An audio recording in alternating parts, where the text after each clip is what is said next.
Okay, we are streaming, but I'm just gonna put it into community real quick.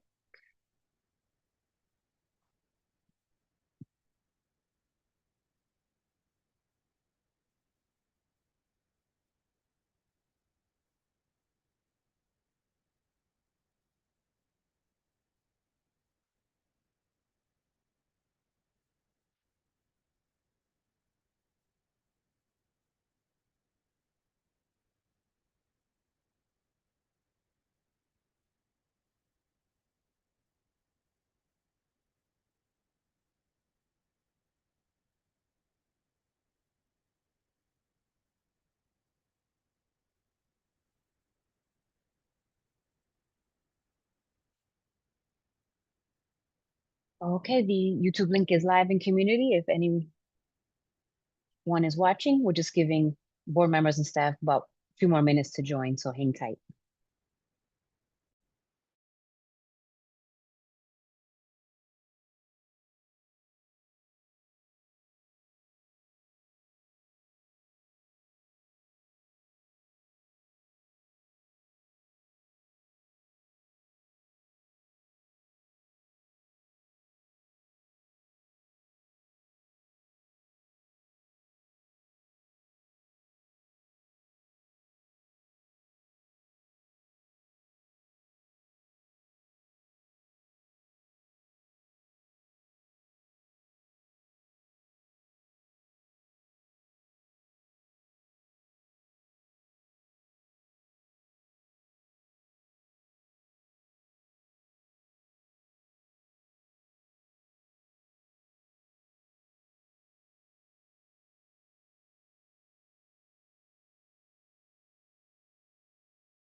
Let me just make that announcement again in case anybody is tuning in to our YouTube link.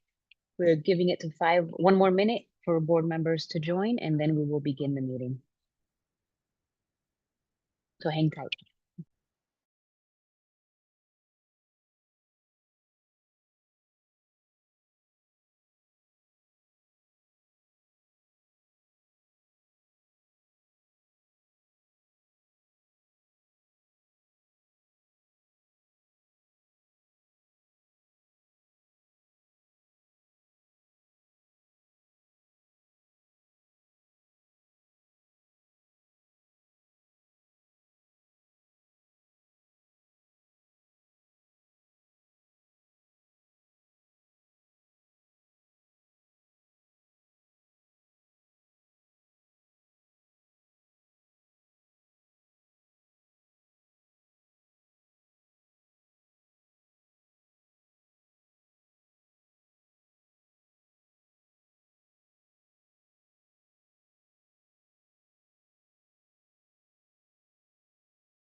Good evening, everyone. We are going to get started. To our listening audience, welcome to the February 2026 Finance Committee meeting of the Hartford Board of Education. I'm the chair of the board, Shante Brody. So we're going to hop right into it. And am I passing it to whom? I didn't get those instructions. I'm sorry. To the superintendent. Sounds Dr. Townsend was going to start us off. Good morning. It's not the morning, it's 5 o'clock in the evening. Good evening, everybody. Dr. Townsend here, Superintendent and CEO of Hartford Public Schools. Thank you so much, Chairwoman Brody. Ladies and gentlemen, one thing I did when I first come on board was look all across the district at not only our structural deficit, but how we were servicing young people and staff alike. Additionally, when I looked at our finances, one thing I noticed is that we have a large number of families and young people who live right here in the city of Hartford, Connecticut, but do not take advantage of our education system for whatever reason. I do believe in some cases trust has been lost along the years with regards to the service we're providing for our young people. As superintendent in 2 states, Michigan and Maryland, I had the opportunity to do professional development across our country, specifically with the American Association of School Administrators, which is the Superintendent's Association and national membership, as well as the National Alliance of Black School Educators, where I have the privilege of serving as the president-elect. Across my learnings, I've learned of an organization and a company called CASA K-12 who specialize in recruiting young people, especially for districts who are losing young people for any case, whether it's no-shows, whether it's chronic absenteeism, whether it's through the charter system, school vouchers, whatever the case may be. I learned that this organization can add value to our school system by increasing our revenue. As you know, we are losing young people over the years. Specifically, this past academic year, we lost over 1,000 students for whatever case. And I think it's time for us to take a proactive approach and be on the offense and earning our young people back, first by having the better education system possible, and second by recruiting our families and let them know the amazing program that they can receive. So a little background on this agenda item. This contract that I'm bringing to our Board of Education has a cap amount of $500,000 from our general fund. I'd like to correct the date. It should be February 18th through February 17th, 2027. So February 1826 to February 17, 2027. This is a new contract to increase Hartford Public Schools' enrollment by recruiting students and addressing our no-shows. Increasing enrollment increases our resources available to educate all of our students through additional per pupil revenue and decreased tuition payments. CASA K-12 works shoulder to shoulder with district staff on the ground to reach our families and recruit students. This is a performance-based contract, which means we pay per student recruited. The cost is, again, capped at $500,000. A cost-benefit analysis is that this is a sole source vendor. It is a performance-based contract. We pay $935 per new student recruited or no-show student who attends by October 1 count date. If no new or no-show students are recruited, we do not pay anything. The funding source comes from our general fund, and the money to pay CASA comes from the increased per pupil revenue and or decreased tuition payments for the recruited students. For example, for a non-Hartford resident enrolling in a Hartford Public School magnet school, we will receive about $14,000 per student through the magnet operating grant. For a Hartford resident student from a Craig school, we would not pay about $4,000 in general education tuition, and we would not pay any special education tuition if applicable. For a Hartford resident returning from a charter school, we will receive ESC funding with the base amount of $11,525 plus weights. And for a Hartford resident returning from an open choice school, we will receive 50% of the base ESC funding of $11,525 plus weights. And we are already receiving the other 50%, and we would not pay any special education tuition if applicable. The term of this contract is 1 year. I believe over 5 years is when we get the lower rate of $935 per new recruited per new student we recruit. There will be a hands-on recruitment team that executes targeted outreach to new movers, no-shows, recent withdrawals, and priority neighborhoods. Messaging that highlight our district unique assets and persistent follow-up until a decision is made. There will be on-the-ground support working shoulder to shoulder with our staff to bring students back. There will be clear reporting that ties every dollar paid to the documented enrollment impact. Attached, we have a scope of work from the vendor.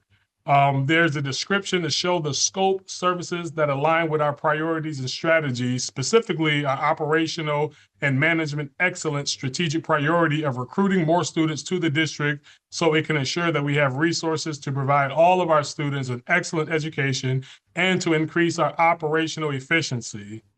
Specific outcomes are to increase student enrollment through recruitment, increase resources by having increased per pupil revenue and decreased tuition payments, and increase community engagement support through personalized family touch points and opportunities to share Hartford Public Schools success stories. The metrics and how will we know we've achieved is number one, by increasing our enrollment and having additional dollars made available through the increase in student enrollment, including per pupil revenue and decreased tuition payments, and the number of families contacted to discuss enrollment in Hartford Public Schools. An evaluation of previous work, we've never worked with CASA K-12 before. However, I did have an opportunity for them to send me multiple school districts that they worked with, data packets to see the increase of student enrollment that they've had over the years, specifically Memphis Public Schools and other school districts across our country that they've collaborated with to increase their enrollment. Outcomes of work in other districts. They're working in 26 states. They have campaigns across urban, suburban, and rural districts with high choice competition. They've had over 100,000 students enrolled. They break it down into phases. Phase 1 is new enrollment. Phase 2 is no-show recovery, and students enrolled and attendant of all public schools. There have been $141 million in fiscal year 24-25 budget impact with verified budget increases that tie directly to enrolled students. Building a case for why we need the contract is very specific. Hartford Public School has seen a decline in enrollment over the past decade with 1,300 fewer students in the current school year compared to last school year. And this is partly attributed to the school choice system, where Hartford students have the option of attending magnet schools, open choice suburban schools, and charter schools. We want to recruit students back to our district in order to welcome them home, to increase our available resources to support all students, and to increase our operational efficiency. I believe that CASA K-12 enhance our capacity and our team to work directly with families and to share Hartford Public Schools success stories and recruit students back to our school district. And we only pay if they are successful. Their success is our success. So with that, I will park my bus and turn it over to the team. Ms. Bria Hawthorne, and I believe she have her president with them. So the ball's in your court, ladies and gentlemen. Thank you. Right, thank you. Okay, thank you, Superintendent, and board. You know, you gave a great background. Like you already took my presentation, but I tell you, one of the things I think that is really, you know, essential to this type of work is understanding how we got into this business. Our roots run in CASA Public Strategy. Our parent company has its roots running political and issue campaigns. We're based out of Memphis, but we have run more political and issue campaigns in Tennessee, Mississippi, Arkansas, Georgia, part of the country than any other firm around. And with that success, back in 2016, we were approached by Memphis Shelby County Schools by the superintendent, Dorsey Hobson, and he mentioned that they had lost 30,000 students over a 4-year period of time. And he said, look, Adrian, we have the data, we know where they're going. We just don't have the expertise or the capacity to go out and educate these families on why they need to come back. So we ran a campaign in 2017 where we recruited over 1,100 students. Then we did a subsequent pilot program where that following year we recruited an additional 1,300 students.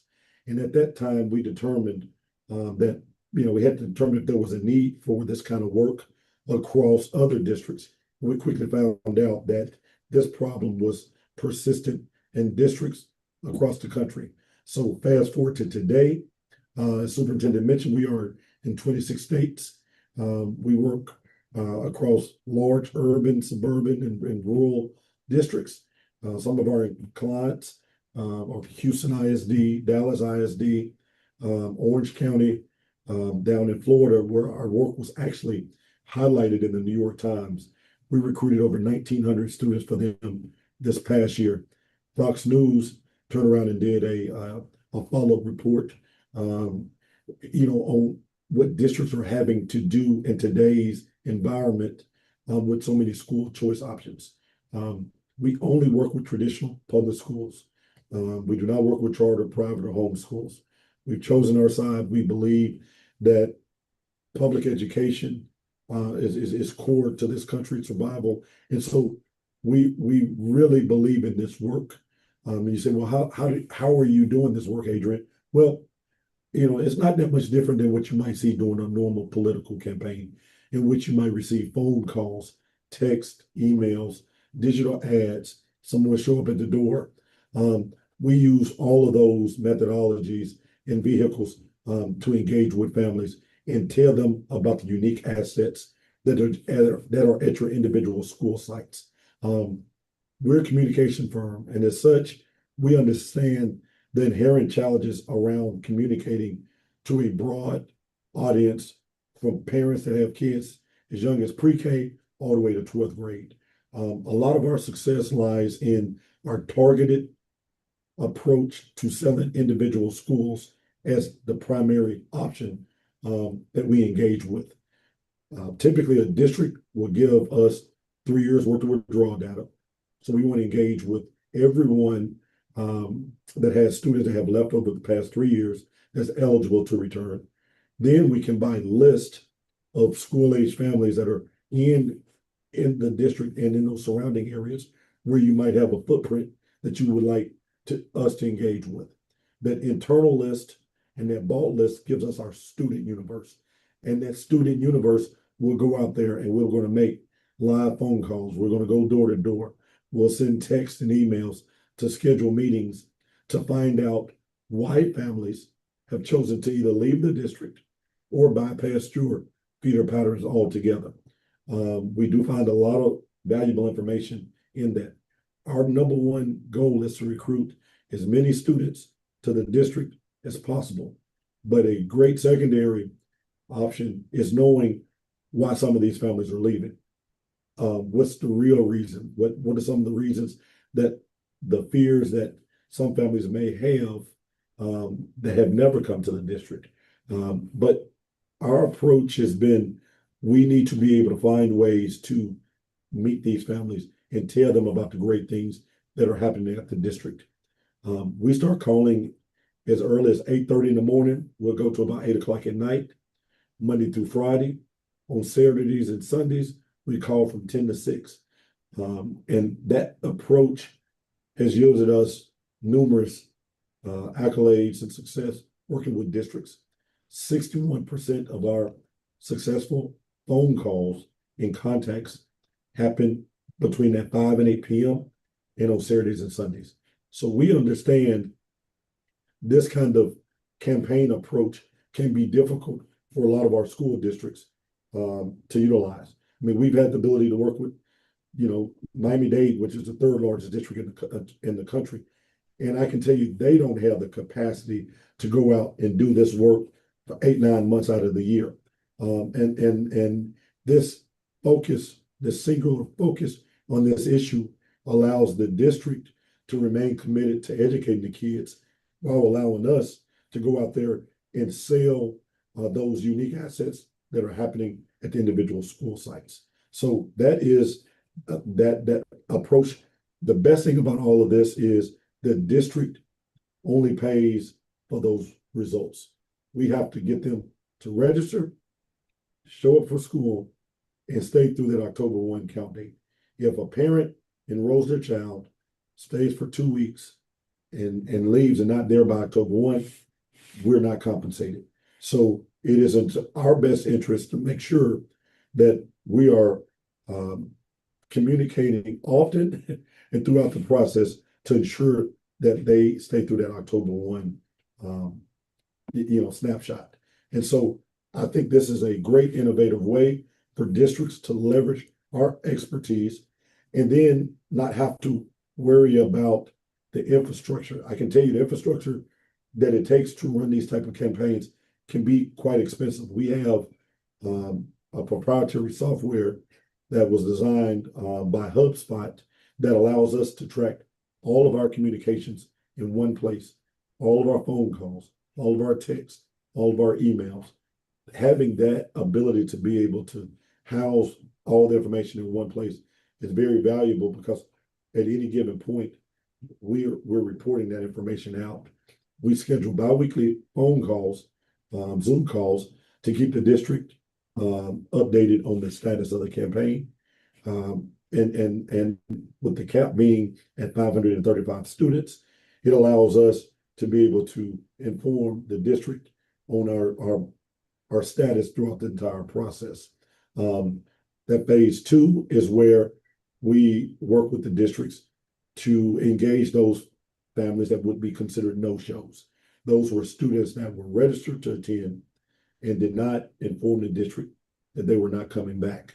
So under the same pricing option, where the district is only paying for the results, we'll start engaging those families, and we must get them to show up and stay through that October 1 period. So that phase 1 and phase 2 is all covered under this per pupil price. And so at this point, Bria, if I had anything I missed, but I can open up for any questions that you may have. Thank you so much, Chairwoman Brody. I'll pass it to you for any questions for any members of the board. Thank you. Thank you for the presentation. I do want to say one thing that came to mind right offhand is that some of the students that were described, they would be considered our truant students, and truancy is handled by the city of Hartford, not the school system. So I just wanted to, make everyone aware. Would have to be some alignment and partnership there. Yeah, our focus will be around those students that have left the district altogether and residing somewhere else, or those students sitting in a private school, homeschool, or a charter school. And so we do work with districts on chronic truancy, but for this specific campaign, it's going to highlight those students that aren't currently in the district. So they're not on your rosters at all. Okay, I thought you meant students that signed up but didn't attend, because those would fall in that truant. Okay. I got you. I see what you're but saying. not a problem. I just wanted to just make everyone aware that we have. That's where we work with the city on those sectors of students. But I will. This is the order. So from my screen is going to be Ruth, Corey, Tyrone, and then Madison. And I'm going to ask that, because we have so many people raising their hands, if we could get a question out and then let everybody ask and then come back, if that works for everybody. Okay. Ms. Fortune? Thank you, Madam Chair, and forgive me for not being on camera. Could you please clarify the pricing? I understand it's $935 per student, but I also heard the superintendent says that pricing kicks in at a certain time. So I just want to be clear. So if we were to get 50 students, or let's make it 100 students, so is it $9,500 or $95,000? I just want to be clear on the pricing. Yes. So if we recruited 100 students with this pricing, you're getting $935. We're charging the district $935 per student. In the case of 100 students, that contract would be $95,000. Okay. Yes, $93,500. Yes.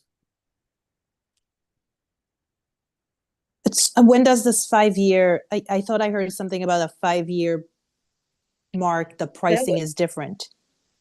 Yes, that was a part of the initial discussion, but once we learned the potential universe that the district have, which are the students that we're able to recruit from, we went ahead and honored the $935. So though it is a one-year agreement, we're confident enough that we will do the work that you'd be pleased with, and we'll continue the contract, but we went ahead and honored the 935 Yeah. price off bat. Yes, we have some districts that pay up to about 1,400 per district when they sign long-term contracts. But in this case, we gave you that long-term contract price of $935 per student. Okay, even also- though we're signing a year-to-year contract. Correct. Mhm. Okay, Yes, we got did. it. Thank you.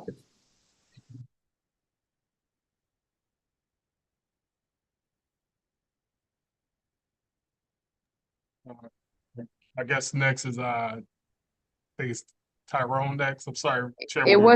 was Corey, but his hand went down. Oh, Are you no, all I mean, I set, put my Corey? hand down because it's my turn next, so I figured I would just go with it. Yes, it is.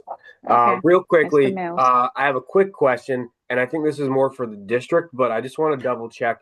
My understanding that a lot of the work, or at least some of the work, that would be proposed in this contract is currently done by our FCS somethings, and I just want to double check that we wouldn't be running afoul of any of the union like scope of work by contracting this agency to do a similar job.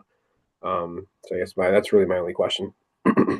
Someone can chime in and add value to the response that I'm gonna share. No, our FCSSPs are dedicated to a school building, Mhm. and they work throughout the academic day. I personally do not think they have the capacity to make those phone calls and do the home visits that are required for this level of campaign. If anyone have other knowledge, please add that value, please. Just I adding know in at what one time. Go Who's ahead. that? Sorry. Board Oh, Chair, go ahead. Go Ms. ahead, Dr. Ratley. Yeah. Just agreeing with what Dr. Townsend has said, the scope of that work is not the same as after-hour home visits, those types of strategies in order to connect with families. Gotcha. Thank you for clarifying.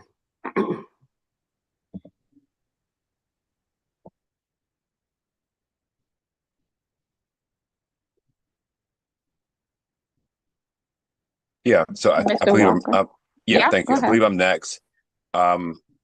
So I'm just gonna make a comment. That there was, and then I have a question, but there was a presentation that the prior superintendent made where expenses were, we did a special project where FCSSPs did thousands of door knocks and visits, and at some point it didn't move the needle on absenteeism as one would have expected.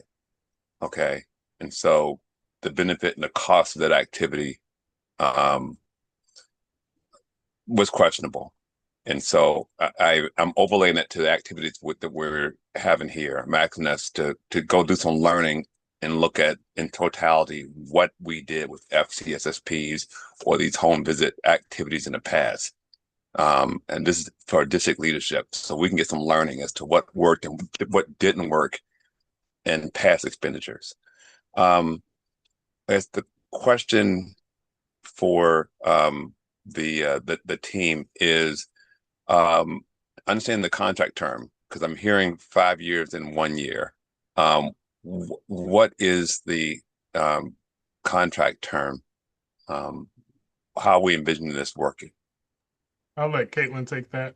It's 1 year. It's just an annual contract. And essentially they're honoring the price they would have given us for a 5-year contract because they see such potential. But it'll be 1 year, and it would start, if it gets approved, after the board meeting in February and run for that year. And then we would make a determination at that time if it's something we wanted to continue. Okay. Okay. Then a secondary comment, and I'm done. Then I think as a district, I'm telling us as board members and the district leadership, we need to do our homework to understand whether this type of relationship has strategic value for us as a long-term thing. Because in my dream world, that the long-term vision is for the district to have sufficient communication and marketing and outreach so that we draw people to our district on ourselves, that the district is self-sufficient is really long-term vision. And so I'm saying that because we need to do that homework and not have this be one of those things where it just gets continued and continued and continued and continued. Because we did something similar with Adams and Knight. We did years of marketing, and it sounds like now we're doing another version of outreach. And so I'm questioning, did that before, and somehow our internal capacity didn't really get dramatically improved. And so we're doing yet another outreach to try to help ourselves.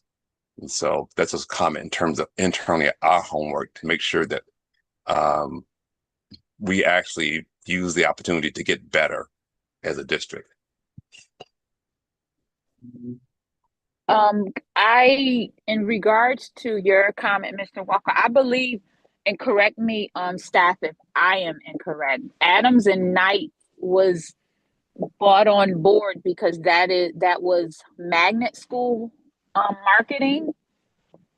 That was my understanding that we get from the state of Connecticut, specifically to market magnet schools. And I believe within that, we market all of our schools. But that is what I believe the Adams and Knights marketing was for. And someone correct me if I'm wrong, because that's been ongoing for years. And but while they look into that, go ahead. Chair, you are correct.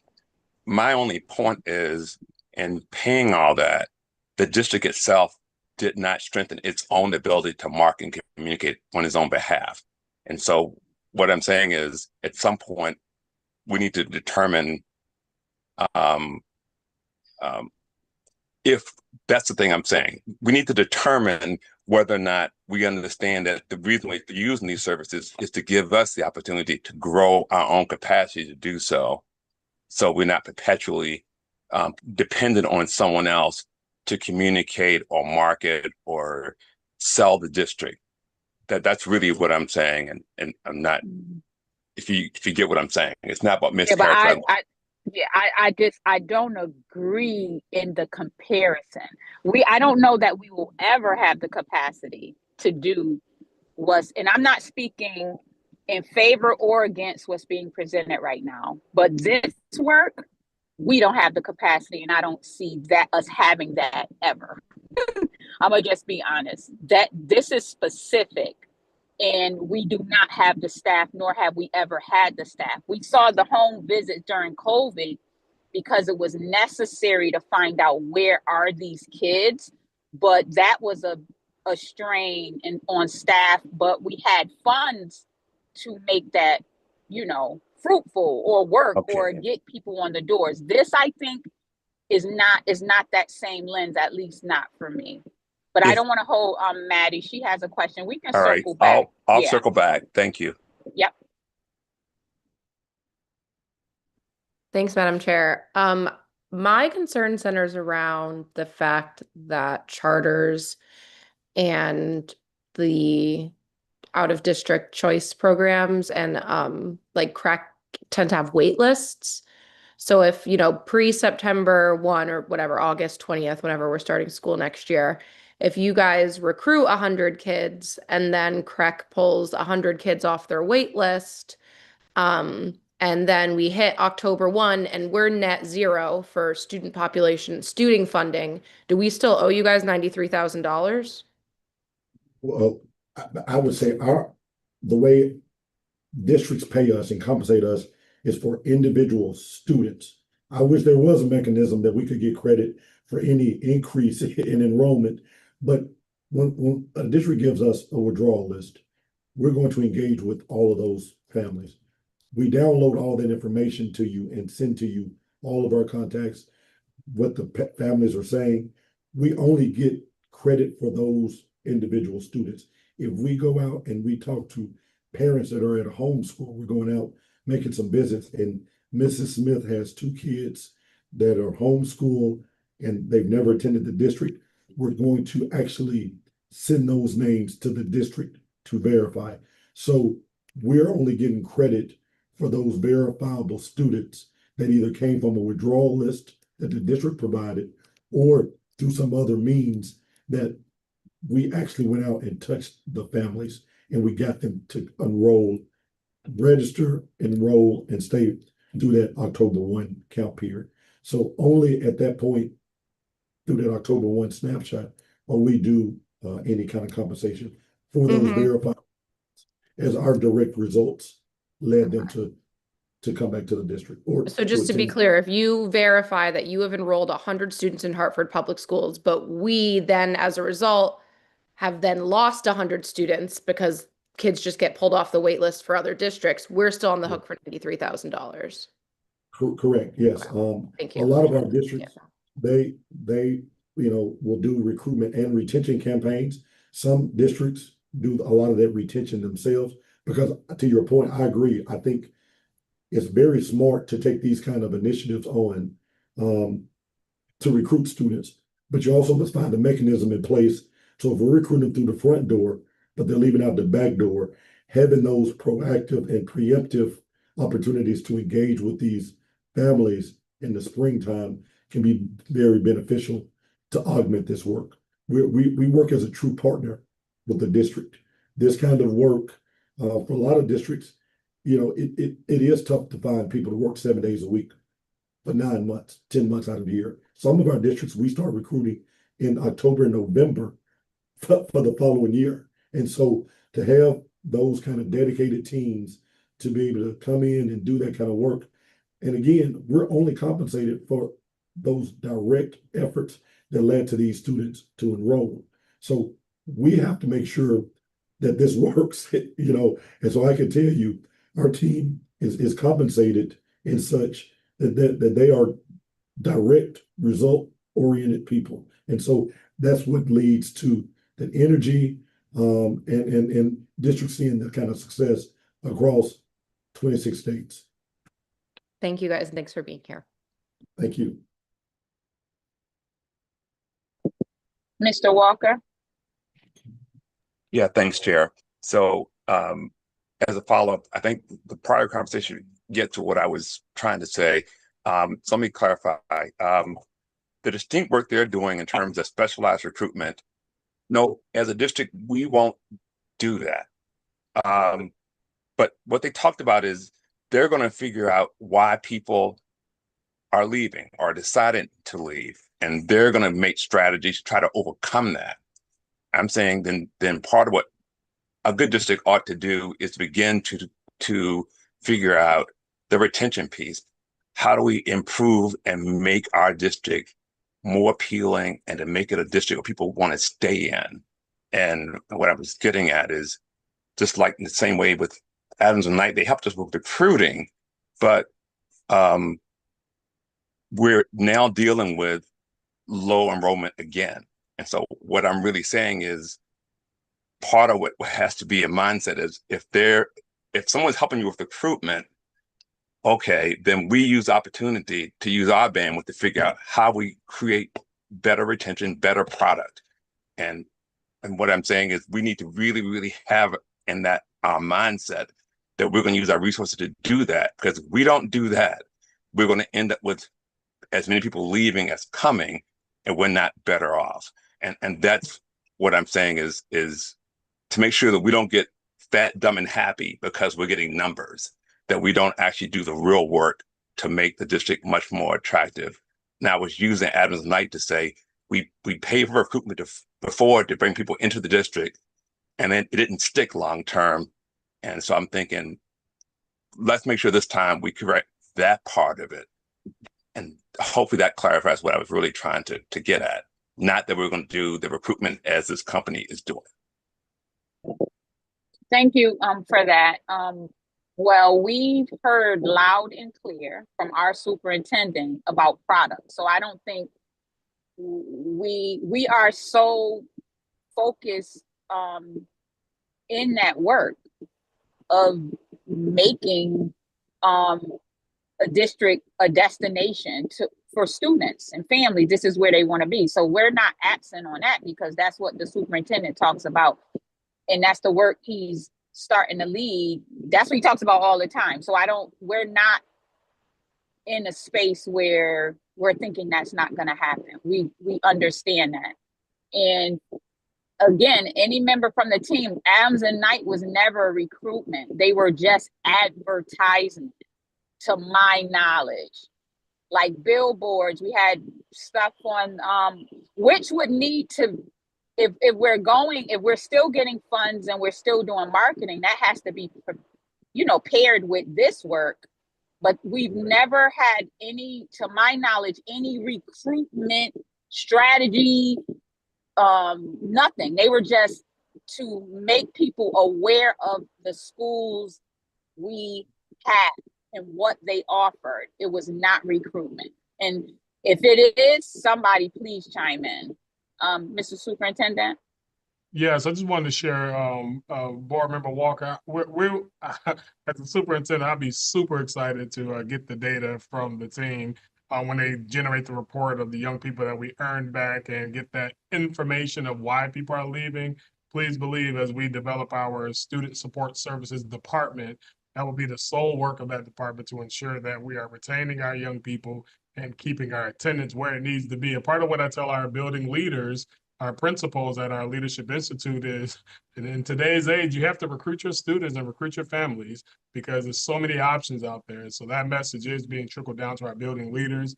But we do believe this data will truly, truly add value to find out exactly why young people and their families are choosing other opportunities outside of Hartford. So the data will be extremely valuable.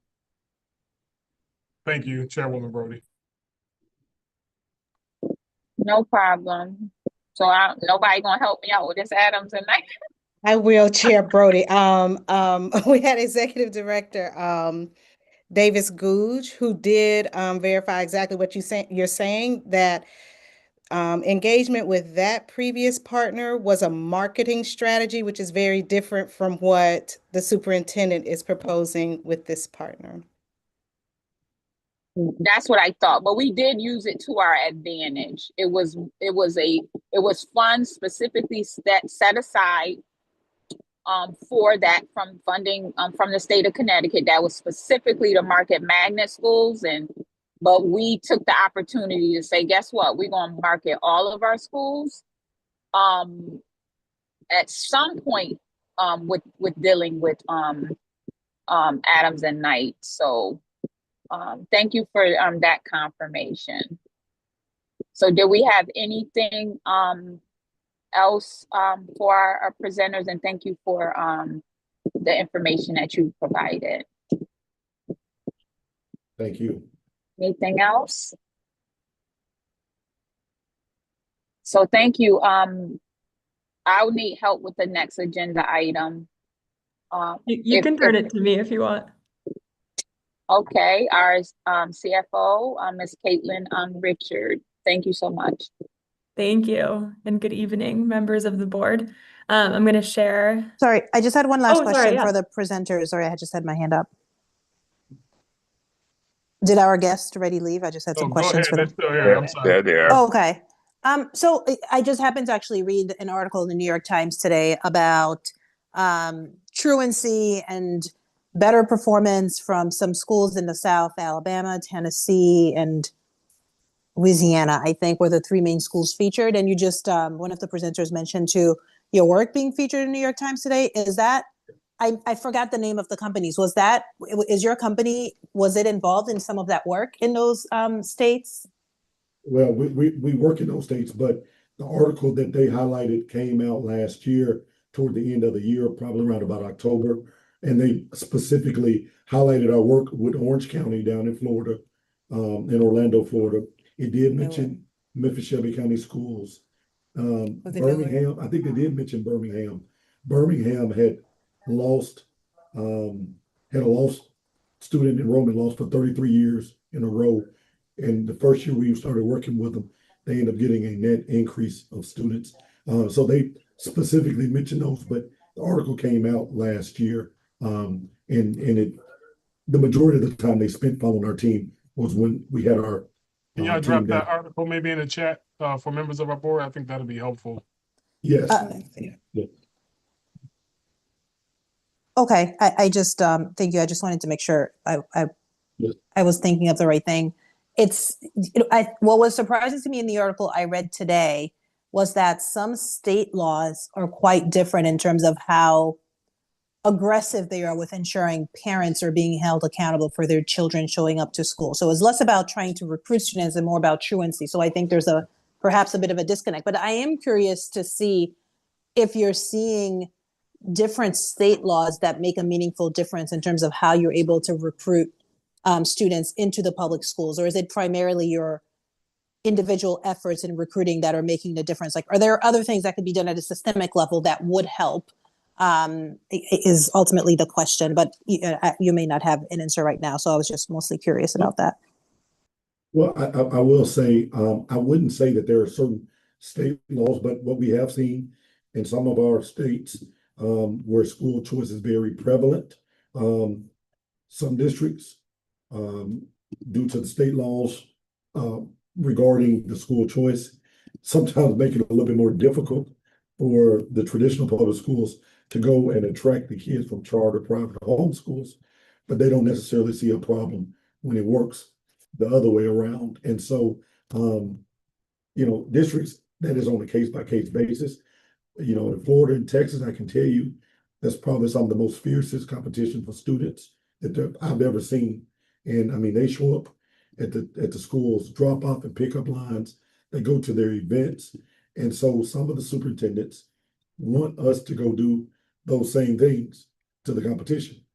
We just work with the district to determine what level of engagement the district prefers.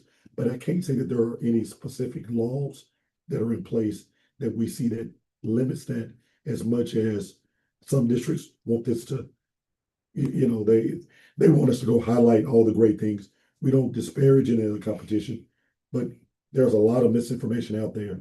And when we're engaging with families on a one-on-one basis, we do a tremendous job of highlighting those individual, what we call brag points for those schools that just honestly, a lot of families are not aware of. They're not aware of all the great innovative things happening in a lot of our traditional public schools, because historically the districts never really had to go sell that as much. Now, in light of school choice, it's more imperative to make as many families aware of these type of things. But we also do know the challenges of trying to provide everything for everybody. So, but I think, to answer your question, we have not seen any laws that would limit us being able to work. Madam Chair, through you, may I ask a follow-up question? Sure. With respect to the people doing the work who you employ, are you trying to hire locally, or do you have a staff that sort of moves? And you said you're sort of like campaigns, and that resonated with me because I used to be a field organizer, years and years ago on a presidential campaign. And campaign people usually are very nomadic. You're just going where the campaign is and moving to the next campaign. Is that the culture of your firm, or do you sort of have staff in all the markets that you're trying to enter who are very local? And second part to that question, do you try to match the people reaching out to the families to sort of represent the demographics they're reaching out to? So if you're in a rural area, are you having people with more sort of rural backgrounds reaching out to those families? And in a place like Hartford, you'd have more urban folks who look like the families they're reaching out to? How do you do that work? Hey, I need to take you on to some of the conferences. It is very important to be reflective of the communities that we serve. So absolutely, when we're pairing up our outreach specialists, we cover 5 languages internally, and we partner with an outside agency to cover an additional, I think it's 24, 25. Places like Denver, Colorado, Denver Public Schools, we had to put out communication pieces. All of our phone scripts, all of our emails, our texts had to go out in every language, because they had a federal law that made them do that, to cover all the languages that were spoken in Denver Public Schools. So yes, it is very important that we pair our team members to do that. We do have probably one of the most diverse companies you could imagine, because we have to be reflective of the communities that we have. Most of our outreach specialists are housed in Memphis. On our larger campaigns, what we will do is when we hit the ground, if we need additional support, we hire locals to work those campaigns. But this is with capped at 535 students. I don't think we would probably need to do that in this case. If it was a little bit larger, we were going after 1,000 students or so, we would probably do so, because you need to be able to ramp up real quickly. But in this case, I think we'll be fine with our current team members here. And we would just go deploy them when we let the district know, hey, we're going to have field campaigns out during these particular weeks. Then we'll come back, then we'll deploy them again to continue to work. We like to be able to start with phone calls, texts, and emails, and then we go deploy in the field. Noted. Thank you. Thank you.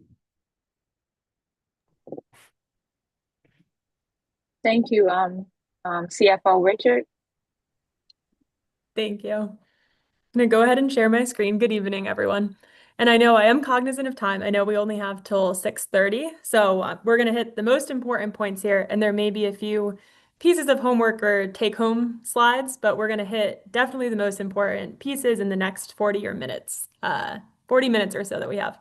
So in terms of our agenda, we're going to start with a quick update on the CSDE inquiry, the accountability and support team. We're aiming to do that monthly with you all, so this will be our monthly touch point.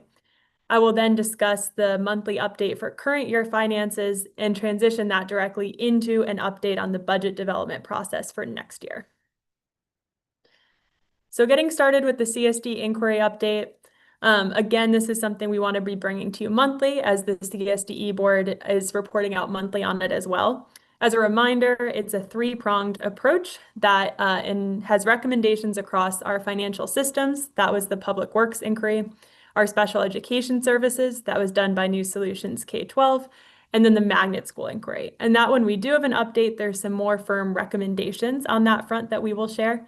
And last week we met, our leadership team and the CSDE leadership team met to discuss progress, review next steps, etc. That went well, we're on track, and we're aligning with them on making it clear where we are at in terms of our progress, and then making sure that we're sharing that with you all as well. So we're just going to talk about each of those three buckets briefly. So for the New Solutions K-12, again, this is largely centered around special education. I'm going to turn it over, I think, to Dr. Hoffman and friends for this one. Thanks, CFO Richard. Good evening, everyone. I do have Executive Director Nieves and Dr. Sacchi to speak to recommendations 1, 2, and 3, but I will note that recommendations 4, 5, and 6 are underway. There are definitely conversations happening because all 3 of those recommendations do have budgetary implications for next year. So while we're continuing to have conversations about that work, we will note that there is a implication to the budget, and it could be a cost associated as well. I will turn over to Executive Director Nieves. Good evening, everyone. Hope everyone's doing well. As we partnered with the CSDE, one of the items that we talked a lot about was retention of our teachers.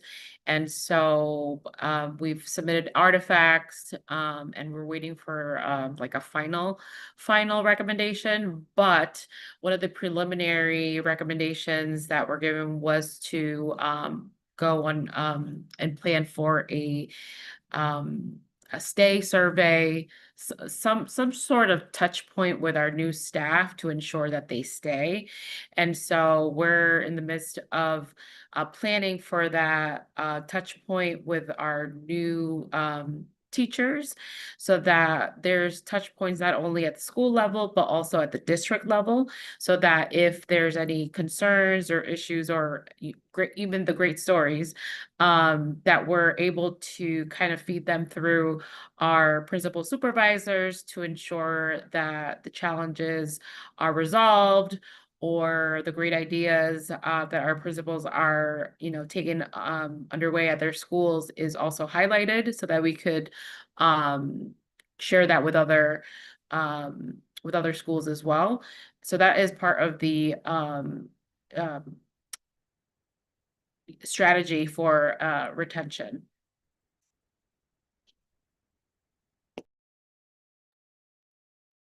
Dr. Saki, are you able to speak to recommendation 3?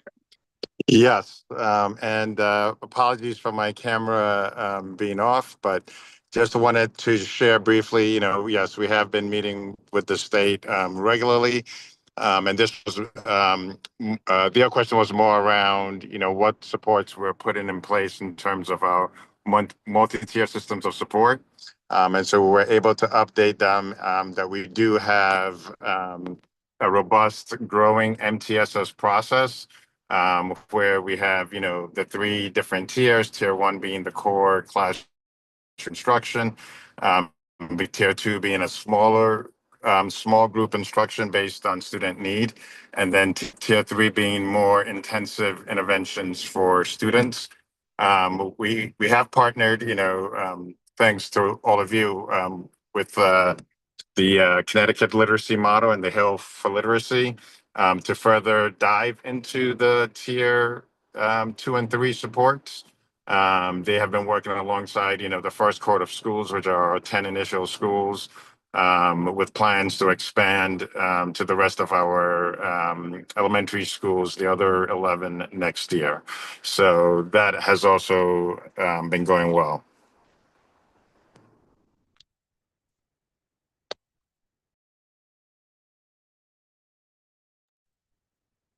Any questions?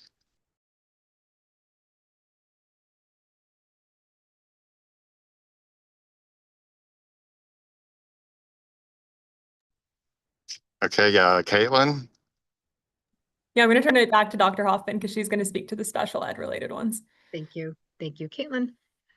So as I noted, the 3 special education recommendations do outline some budgetary implications, specifically one indicating that we may be able to address through the inclusion of a new position that would assist with the branding or in-district programming. We can also think about in number 5, including work with our legislation. This could also be a example of a new position that could be included within the budget. And then lastly, recommendation 6 is really taking a look at, again, potential new positions that we would potentially include to address the need in district, but also aiming at some of the recommendations included in the audit. And I do just want to draw a connection between this and some of our legislative priorities. So I'm going to speak through that later, but we do have a legislative priority around increasing funding, especially for our open choice special education students, so that we can manage this. So I think there's a clear through line between CSD found, this was a gap. We have a legislative priority around ensuring we have the funding to be able to manage, especially that open choice special education well. So we will circle back to that in the legislative conversation, but I just wanted to draw how all these things are connected. I'm going to talk about the finance ones now, and then we will pause at the end of this section just to see if there's any questions before we move to more of the financial monthly and FY27 updates. This slide we have seen a bunch since last year we've been looking at this, which is about the recommendations from Public Works. We've been able to complete the first half of them or so. The second half is really process-oriented ones that we are working through. A lot of them with the goal of being done by the end of this year and having new processes implemented for next year. Some of them are just continual things, like ongoing staff training is something that will always be underway. And what I will emphasize later in the presentation is specifically around some of the grants management. I'll share with you some of the guidance that we've shared with school sites as we're really supporting them to think strategically across their different sources of grant funding and ensure they're aligning it to their needs and to what is allowed in the grant. So we'll get a highlight of that in the section about school budgets.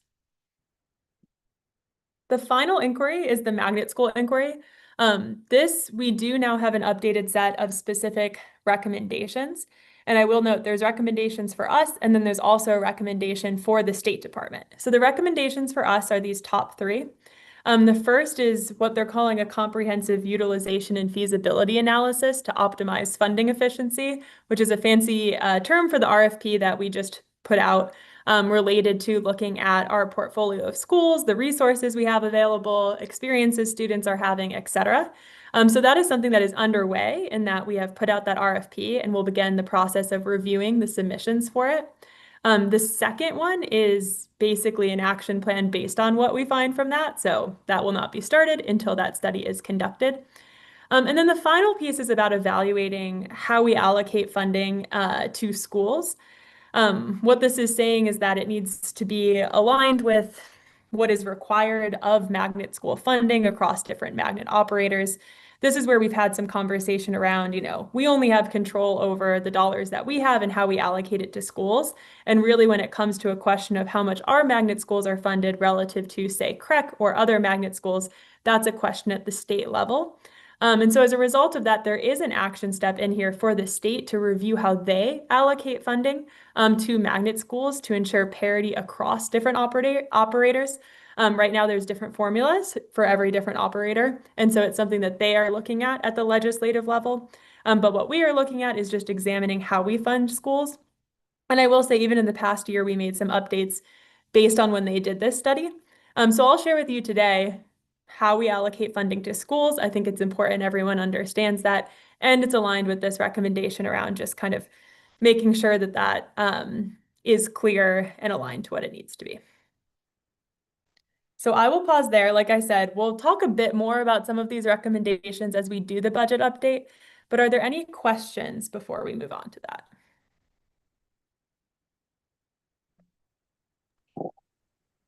Any questions, anyone? Mr. Walker? Yeah, quick. Yeah, thanks. Hey, Caitlin, bullet 3, the equity-based funding. I know it came up. What I'm asking you to reflect on is the I'm gonna call it need-based element of equity funding, right?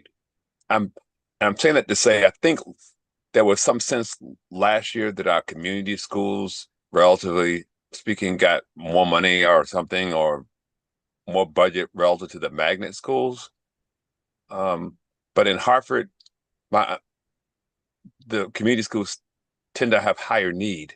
So yes. Is the state going to say that we're not, need's not a driver now? It's just some sense that our magnets got to get what other magnets get, even if it doesn't match the needs of our district? Yeah, I think that so that did come from the inquiry. They found that neighborhood schools have a higher per pupil spend than magnet schools. It's exactly for the reasons that you named. It's higher need. And actually, it's specifically related to how we need to allocate grant funds, because there are some grant funds that are specific to magnet schools from the state, but we have grant funds that are much larger, like Title I, that has to be allocated based on poverty per the federal government. And so that's what leads to the differences across schools. And we'll talk in a few slides about kind of specifically what that looks like, because essentially the staffing and budget, it's similar across all types of schools. Then there's grant funds on top of it that's based on state and federal guidelines. And so I think that they, in some ways, are acknowledging that they need to look at how magnet schools are funded, and I think are being careful to say that we shouldn't be aligning to need. And so I don't know fully what this means of evaluate the framework. I think what have been doing and plan to continue to do is to share what is true, why it is done the way that it is done, and see if there's specific recommendations they have. Because really at that this point, with the limited amount of resources we have, we allocate a base amount to all schools, and then it's grant funds on top of that, where there isn't a lot of wiggle room to do that differently. So yeah, I think it's a good question, and I think they're grappling with it as well, from what I can tell. Thank you, Chair. If I can do a quick comment or follow-up, Chair. Yep, go ahead. Okay. Quickly. So, Caitlin, what I think would be super helpful is, like you talked about 3 buckets already, like grants to maybe targeted towards magnet schools. So we need to show that we're complying with that funding getting there. But Title I funding that has I'll call a need component to it. What I'm asking, in future discussions, can you like disaggregate the money so we can see like Title I money and then magnet school grant money, and then versus equity-based funding, so it's clear that we can show that we're complying, but that the difference is based on need and not on us being unfair. Do you get what I'm asking? Totally. And I'm jumping ahead a bit in the slides, because we are going to talk about this later, but we are outlining kind of, these are the grants that are allocated based on student need. And you can see they're much higher dollar amounts. And then these are the grants that are allocated based on magnet or open choice schools. So we can talk about this more in depth, but it is true that, and what is interesting, so in their inquiry, they did not find that we were misusing any type of funding. So magnet grants are used at magnet schools. In this case, Title I is being allocated in the proper way. And what that means is, because there are more grant funds that are based on student need, we're going to see a bigger difference based on student need and how schools are funded. So yes, that's absolutely going to be part of what we talk about. And then also as they evaluate what we're doing to show, this is the reason that there are differences across school sites. Excellent.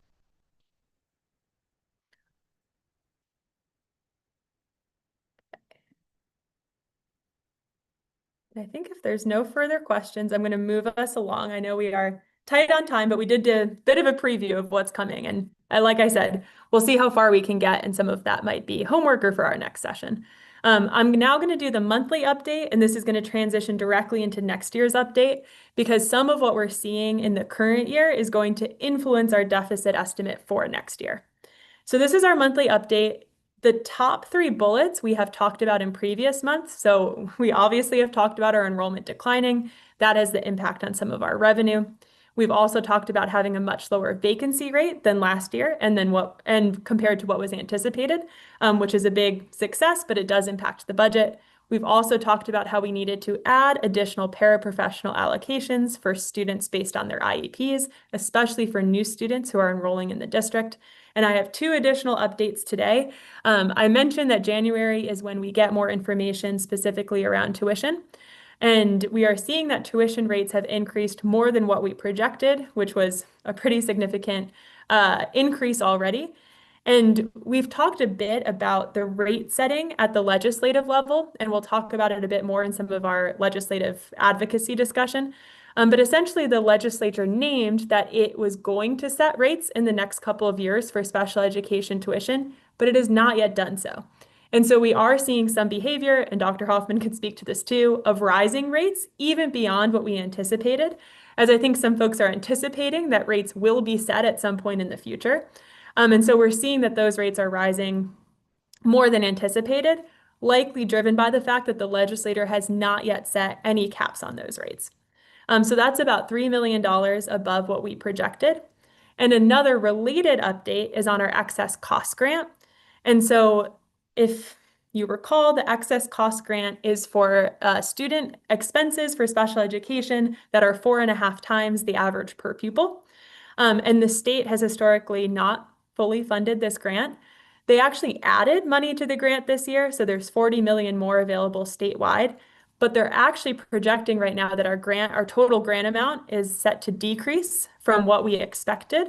And this is due to the fact that across the state, there's rising rates of special education tuition and transportation, and they are having trouble keeping up with all of it.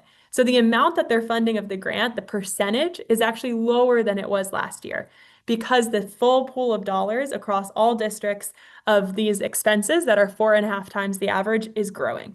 And so these 2 problems are related. We're seeing this precipitous increase in cost for special education tuition, Clearly, it's affecting at the state level what they're able to fund out of this grant, and both of those have an impact on us. So we're seeing the higher rates, and then we're getting fewer dollars in order to support that. And so the excess cost grant decrease is about a little less than $1 million from what we were anticipating. So those are two updates. Those both affect the budget for this current year. So that is part of what we are tracking. The total budget deficit right now for this year is about 22 million when you add all of that together. And it also impacts the budget for next year. So I'm going to kind of take us through that journey because we need to be monitoring these trends right now so that we can have a better sense of what that means for the future and what it means for our legislative priorities. Because as I'm saying this, you can see the legislators set rates around special education tuition, and if they fully funded the excess cost grant, we would not be in this situation.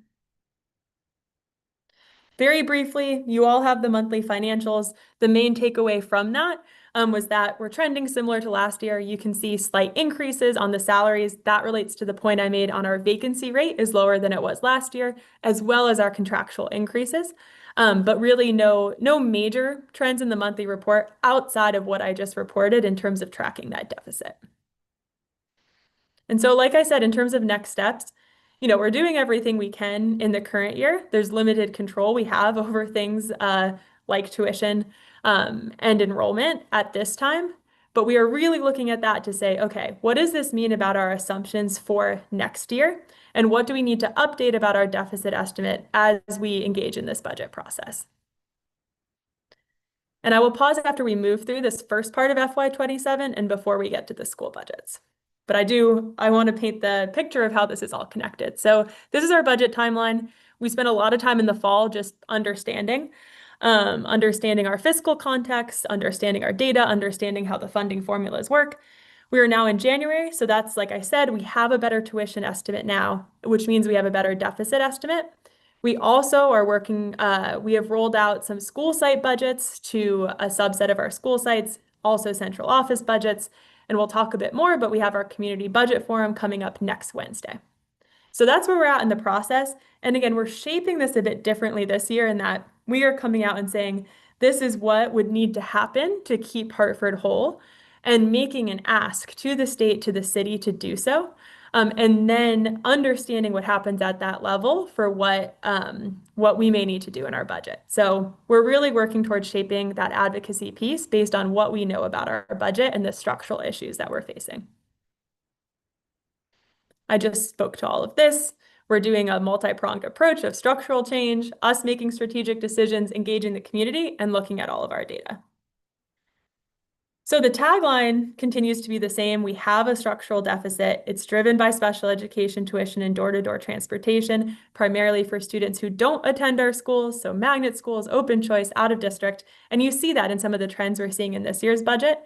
And like I said, we are proposing what we need. I'll show that slide again that shows what we've cut over the past decade. And we're really, really focused on that legislative advocacy piece because we want to address the structural nature because it's the only way that we're going to address the deficit.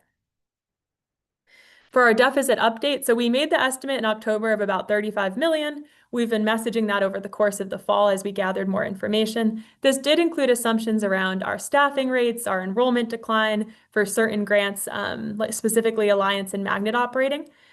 And then we've been talking about October of things that have changed. So the addition of the special ed para positions, the tuition rate increase, excess cost grant, and some of those compound. So a tuition rate increase this year is likely to be even more next year. And we're also thinking about certain, especially federal level grants that might decrease based on some of our enrollment decline. Title I being one of those. It goes based on the count of October 1 students who are economically disadvantaged. And so all of that adds up to about $10 million. And so that is reflected in our updated deficit estimate. So now our deficit estimate is closer to $45 million. I do recommend we have a little buffer for potential additional changes. We have a lot of the information now, but we do know things come up throughout the process. And so that is closer to what we are facing in terms of a deficit. And I will say this, and we shared this at some of the community budget kickoff meetings and staff meetings. It doesn't include some of the funding provided from the city this year. And this is in two capacities. One is the specific additional funds for CT Rise, Ready CT, Opportunity Academy, dental clinics, and our community-based organizations. and some savings that would be generated by potential consolidated services. So in all, the city committed to about $7.5 million more dollars. Again, it was 4.5 additional, some of those earmarked for specific things, and then a $3 million savings target. So that we've talked about is its own separate thing. There needs to be a plan for that. And when you put all of this together, what this looks like, and I'll ask Dr. Townsell if you want to chime in on this, what we're doing is we really are defining the structural deficit, and we're saying, here's what needs to happen to keep Hartford whole. So when you look at this and some of our legislative priorities, and I'll share more details, but if the state took the legislative actions that we are proposing, it would be $58 million more dollars for us, and it would eliminate $12 million in those rising tuition rates. So it's $70 million total dollars that would be available to us. And if the deficit is, say, 50 million, even if it grows from 45, that's a $20 million surplus. And so this is how we're thinking about it, we are putting out specific proposals for things that the state can do to the ECS formula, to fulfilling their obligations from last year related to special education, and to specifically addressing the open choice special education students in Hartford who we currently don't receive funding for. That would lead to $70 million more dollars. And if that happens, and if the city just maintains what it is currently doing for us, we would have a surplus. And so I don't know if Dr. Townsell, if you want to chime in on that. Thank you so much, Caitlin. What I shared is, but although we look at the budget deficit, what I shared with Caitlin, I said, hey, everything we asked the state to do to address the structural deficit of what we have, I said, tally all of that up and let's see what that comes to. And we did that. So long story short, what we've done is the work for the state, whomever need to make decisions and say, why would we give them more money? How can we give them more money? Can we give them more money? We've done the homework for them and say, hey, if you do X, Y, and Z, that will total up this amount of money. And instead of us having a budget deficit, we'll have a budget surplus. So that's the prayer and the strategy going into our legislative session, talking to the power dynamics that be who make a decision on us, is if you do these things, which are right to do and what we're being having our team advocate for, Hartford Public Schools does not have a deficit at all because the structure is addressed, and with the efficiency in how we're scheduling our schools and looking at zero-based budgeting and looking at all of our contracted services and the academic return on its investment, we would not be in a deficit. But over the years, staying the same with our funding and how the tuition and special education and loss of young people, that structure alone caused us to be in the hole. But if you add up all the things we asked the state to do, we do not have a deficit. So my prayer is that they look at the strategies given. So there is no, where do we find the money? It's just change the formula here, give us the adjustment there, and the deficit is solved. And I do believe that we'll have a brighter future moving forward. Now, that is a strategy that I hope work, and that I hope, with the influence that we have, some can lean in and actually make that happen for us. If not, then we're facing what we're facing, and we're still doing our homework internally to look at, where can we possibly cut. But I do want to emphasize that we are stretched extremely thin with human capacity as well as our resources that we have to make sure that our better days are in front of us. So I thank you, Caitlin, for breaking that down. Yeah, thanks, Dr. Townsell. And we'll do questions in just a couple slides. I just want to hit on some of these points and then we'll open it up. And actually, so this is the slide we always share around the cuts we've made. And if you look at it, the past 3 years, we cut $70 million. And that is what we are coming up with to say, hey, state, if you did X, Y, and Z, that would result in $70 million. And so this is just to emphasize Dr. Townsell's point. We've cut and cut and cut. And now what we're doing is saying, hey, actually, if you did X, Y, and Z, that would create a different reality for us where we don't need to make those types of cuts. And so these slides here, this is, we can share it in the one-pager format too. These give all the details on those legislative priorities I just mentioned. It's part of what we shared. We met with the Hartford delegation last week to speak about each of these. The first one is around general education tuition and an inflation adjustment. So it is saying, hey, this ECS formula, that is our state per pupil funding, hasn't been adjusted since 2013. Inflation has increased significantly since then. We need to adjust that for inflation. This is something the School and State Finance Project is working on across all districts in the state. There's a lot of widespread support for this in particular because it benefits all districts. And it also proposes phasing out general education tuition over time. So both of those things would be very helpful to us. Another piece is just asking the state, this is priority 2, to fulfill some of the commitments that they made in the last session. So they created a new grant called the SEED grant, but it's only 20% funded. If they fully funded that, that's $13 million. Same with the excess cost grant. So I mentioned it's not fully funded. That would be $4.5 million more dollars if it was fully funded. And if they set rates, we're expecting those rates of tuition and transportation to lead to $13 million more dollars next year in expenses. If they were to actually set rates and cap them at what they were even this year, if not prior years, those would not be additional costs that we would incur.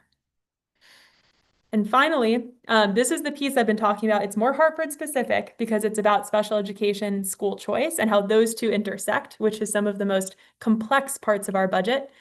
There is a proposal from CSDE that essentially right now we are responsible for the costs of open choice special education students, but we do not own their IEP. So the individualized education plan that dictates what the services are.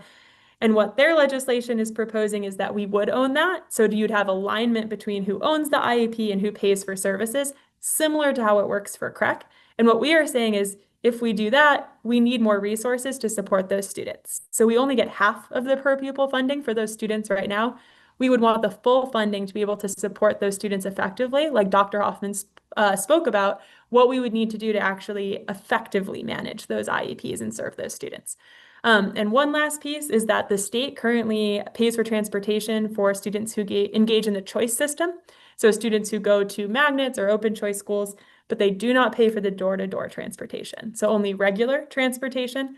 And so we're also asking that the state would pay for all transportation for those students because they are paying for the traditional transportation, but not the door-to-door. So those are the priorities. This was based on a lot of input. We will talk more in the Legislative Advocacy Committee about them, but these are really concrete things. They're things that are being talked about outside of just us, and there's specific dollar amounts attached to them.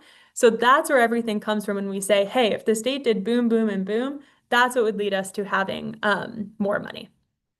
And I will pause right after this slide, and that's probably what we'll have time for.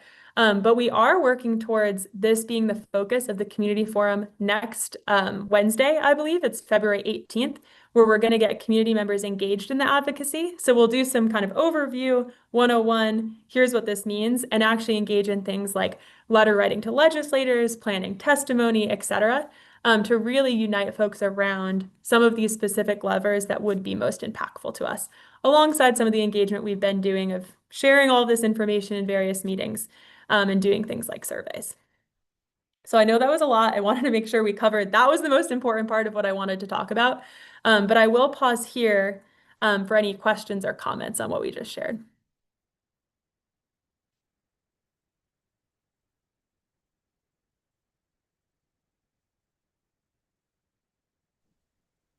I don't see any hands coming up just yet. Tyrone gave claps and a thumbs up, so that is good. I'll take that. In that case, I actually might be able to move through the last set of slides so that you have information on school budgets. All right, I'll keep going. And some of this, like I said, might be a take home, but for the next 7 minutes, I will share this.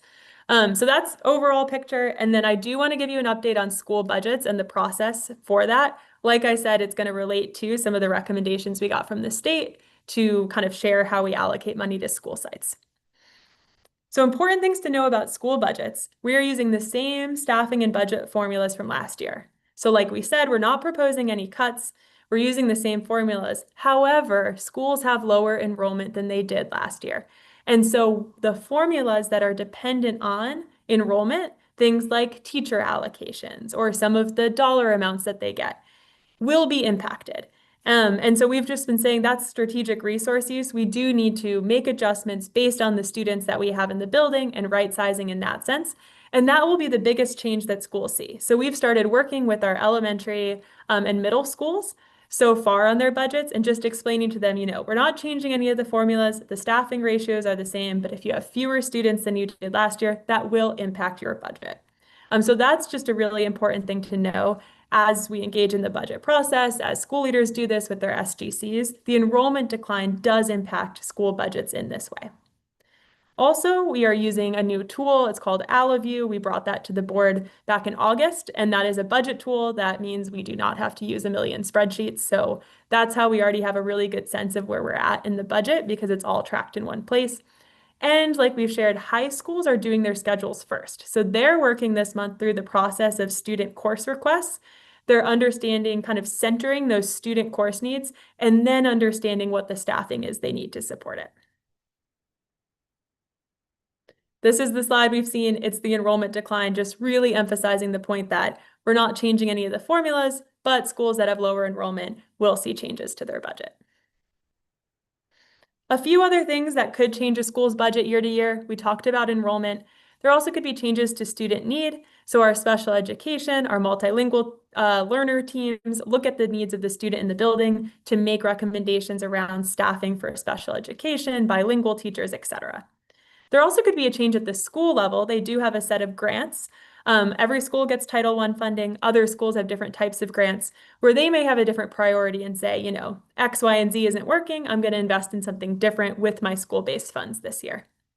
And then finally, the revenue they have access to. So different schools have different grants. Some of those are expiring. Some of those only, exist for a certain amount of time. So that might be something as well. So these are just kind of, if you're speaking with principals, with schools, with SGCs, and we're sharing this with all of them as well. These are just some of the things that might lead to changes, even though we're not changing the formulas that we use.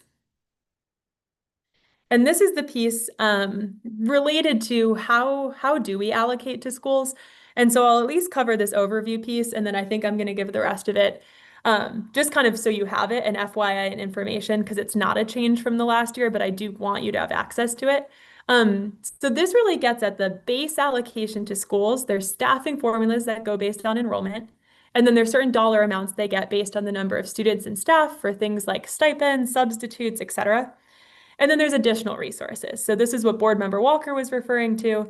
There is both positions they receive based on their needs. So they might need more special education teachers based on the number of special education students. And they're getting their grant allocations. And so that's going to vary based on type of school and how those grants are allocated. And so that was, I'll go back to the slide I shared at the beginning just to give you a sense. That was this slide. It's saying, we have all of these grants for student need, a lot of the title grants, and then we also have grants for magnet schools. And so schools will see different types of grants depending on their type of school and their level of need. And overall, because Title I is the biggest type of grant we have, it does translate to higher need schools getting a higher level of resourcing as a result of that. So I'm going to pause there. You will have these slides, if you don't already, that show these are the formulas at school sites for how staff is allocated and dollars are allocated. There are no changes from last year, but I do want you to have it as a resource, and it's something we can continue talking about through the budget process. And it's also, of course, something that schools have access to as they're working through it. And you'll also see just some resources in here of us trying to get really tight on how schools use their grant funds. And so the teaching and learning team helped create this great resource that said, hey, when you're using Title I, it has to be aligned to boom, boom, boom district goals. That includes these types of positions, these types of non-salary dollars, etc. So just an example of how we're trying to tighten up on how our grants are allocated. Okay. I will pause there. So this is more detail just for you to have and review on your own time. But I will pause one more time if there's just any last or lingering questions from folks before we break. Thank you for that. Do we have a snapshot or anything to show how athletics are funded per school for the entire district? Like, do we have that reporting? I can give you it for this year for sure. They're determining the allocations for next year, but essentially you want athletics budgets per school. Yeah, how does that look like? How do you know how many coaches you have? How do you just in like what schools are actually funded, but if there's a guideline on how they're funded, I would like that, and also for each school.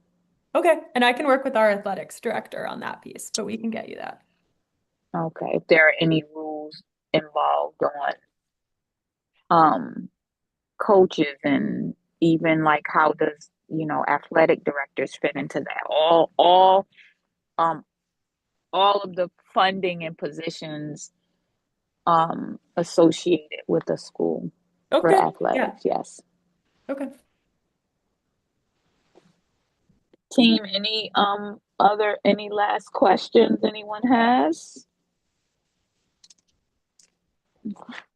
I don't see any hands, so thank you for all the information that we've gotten tonight, and I will call the meeting adjourned.